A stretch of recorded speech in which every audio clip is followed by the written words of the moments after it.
Hey guys, how's it going? So, you've seen the title of this video, and I'm guessing you can probably decipher what, we're going to be talking about, if you've obviously seen the title. So, yeah, Xbox Live, the thing where I personally, first actually got into gaming. Um, let's talk about that. So, obviously the first thing I want to discuss is kind of what made it to what it is now. And this is not a history thing, believe me it isn't. But yeah, I'm just briefly going over it so that you can understand where I'm coming from. You know, as a guy that plays games myself. So yeah, let's just start. So the first thing, alright, which is kind of ridiculous about Xbox Live is kind of where it all started. Now, surprisingly, it wasn't actually Xbox that did revolutionize what they did, but originally it was Sega first, apparently, with the I think it was an extension for a Sega console. I don't remember which one it was, but it was something like that. And basically, that's kind of where it all started with like online play and stuff like that. Now, obviously, that's kind of ridiculous considering the fact that Xbox kind of took the crown for that a long time ago.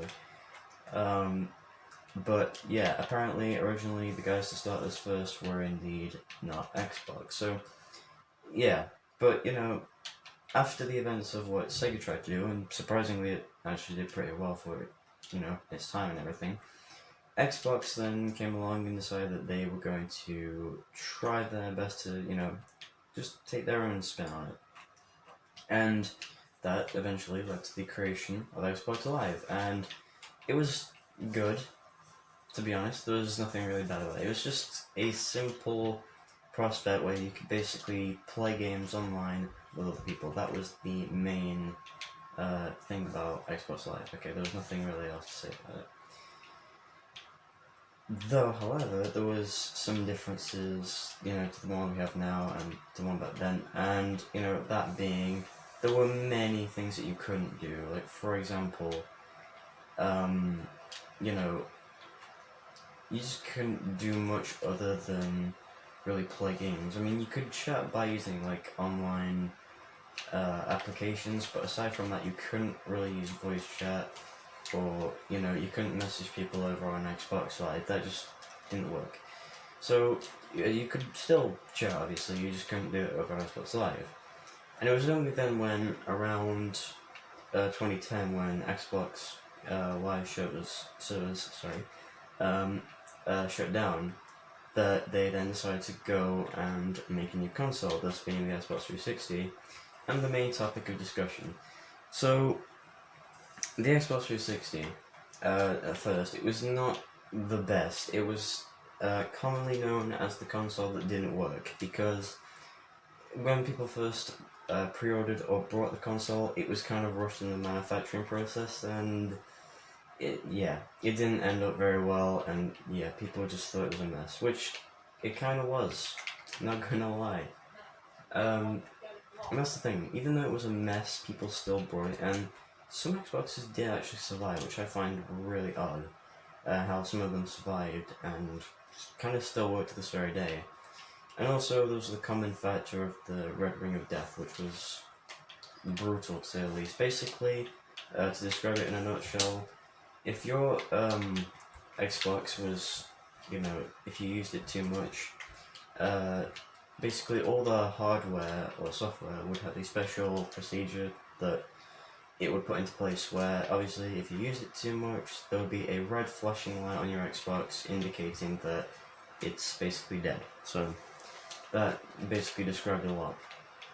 Now, as I said, that was probably one of the main causes for it being so, not necessarily bad, but just god awful, to be honest. So, yeah, not many people really liked the addition of the Red Ring of Death, but it was only when they came out with the full Xbox 360, which is the one that I have, and it was like a different model, basically, and I think it must have been at least around 2009 or so when I think I got my Xbox.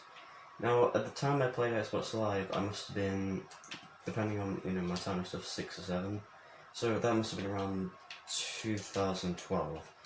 that I actually started playing Xbox Live in specifically. Now, I didn't really have, obviously, many games to start off with. You know, as a matter of fact, the only game I did play a lot back in the day was Halo 4. That still remains to be one of my main favourite games, but obviously Reach kind of tops that chart as my favourite. But, like, you know, there really isn't anything else to say other than the fact that that's the only game I played, and I remember one of the first friends I made on there was by playing just regular Halo 4. And I think for my age I played pretty good as well. That's probably why I got as many hate messages as I can remember. So, you know, little me played very good, as a matter of fact, considering, you know, I was getting kills left, right and centre. And that's kind of crazy to assume that I was beating a bunch of other people that should, you know, hypothetically be better than me. But, yeah, maybe I just had a natural talent. I don't know. But, yeah, that's kind of where it all started for me, in particular. And from there, I just kind of rocketed up to, you know, what we have now, like the Xbox One, for example. However, the thing that, you know, people probably remember the most, and I remember this as well, is obviously the enormous amount of Xbox Live messages saying, like, oh, you know, I'm better than you, stuff like that, yada yada yada, you know, or just all that stuff, basically. Because if you played Xbox Live one time, or at least one time, you'll probably know how bad it can get. Because believe me, I've been in competitive lobbies, well not maybe competitive lobbies, but I've been in lobbies before, in Call of Duty Black Ops 2 specifically, where people, you know, there was blatant wars going on there, like, I'm serious. You know, you could be in chat, just minding your own business, playing the game, when all of a sudden, one guy's screaming at the other guy because, you know, he said that, I don't know, he's dating his girlfriend or something. You know, and then he just gets all freaked out. He's like, no, you suck, you know. He proceeds to freaking start bashing him with a load of insults. Yeah, you get the idea. It was crazy. But it was, you know, the good kind of crazy, to put it bluntly. So, although it was, you know, blatant mayhem, maybe a little bit of insanity, it was good. It was good for what it was. And I recall this very faintly. But I think people back in the day would also have, like, a lot of 1v1s to kind of, like, you know, put aside their differences. Or is that just what I did? I don't know. But I remember a lot of people saying, you know, oh, I'm going to invite you to a 1v1 lobby, join all that. And it didn't help that there was a load of trolls in those times in particular, so people would get pissed off more and they would get, you know, resolve the situations. But anyway, yeah, that's really all there is to say, other than, you know, the amount of chaos that ensued in those lobbies. And by the way, I'm going to insert a clip here.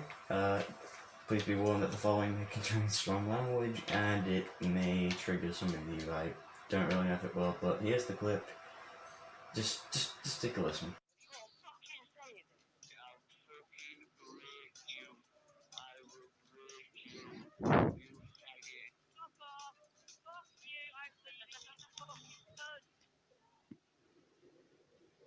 All of my team's reporting you now, mate. Watch, you faggot.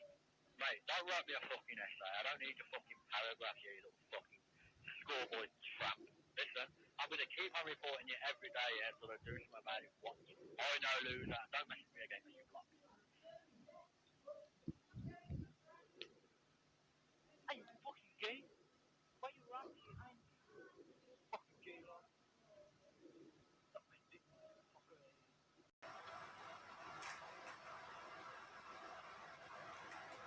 And yeah, that's really all to put it, you know, in perspective.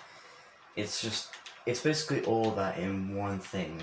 So yeah, it's just absolute insanity. If you ask anyone as well that played, you know, Call of Duty, and you said, like, what was it like in public lobbies, they would most likely say that it was just blatant war, and it was.